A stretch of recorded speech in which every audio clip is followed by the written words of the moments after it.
ใช่ไหมอย่างนั้นก็ห้ามไม่ได้ในเมื่อฉันไม่มีความหมายห้ามไปก็เท่านั้นแต่จะขอร้องเธอสักครั้งรักที่ฉันเคยให้จะไว้ที่เธอได้ไหมแม้เธอจะไม่ต้องการไม่ต้องเอาไปทิ้งให้มันไกลสายตาไม่ต้องเอาไปไหนให้เธอทิ้งไว้อยู่ในใจเธอแล้วกันรักที่ดีจากฉันทิ้งมันไว้ที่เก่าเอาไว้ที่เดิมเพื่อวันหนึ่ง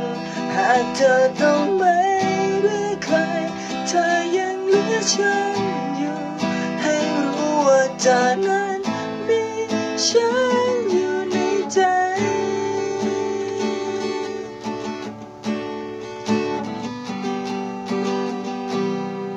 ไม่อยากเห็นเธอไปกับเขายิ่งรักเธอไว้ให้ได้แต่ก็รู้ว่าคงจะสายเกินไปสำหรับฉันเก็บความรักฉันไว้ให้ดี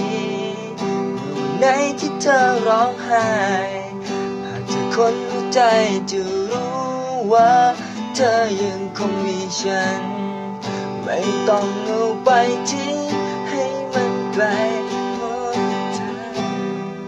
ไม่ต้องเอาไปไหน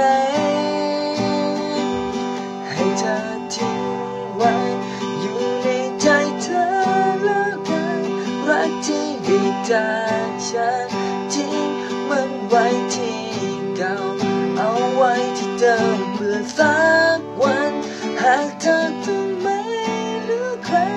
เธอยังเหลือฉันอยู่ให้รู้ว่าเธอนั้นมีฉันอยู่ในใจรักที่ได้จากฉันใจที่ฉันเคยให้เอาไว้ที่เธอได้ไหมทิ้งไว้ในหัวใจแม้ว่าเธอไม่รักแม้ฉันห้ามไม่ได้แต่จะขอรักเธอต่อไป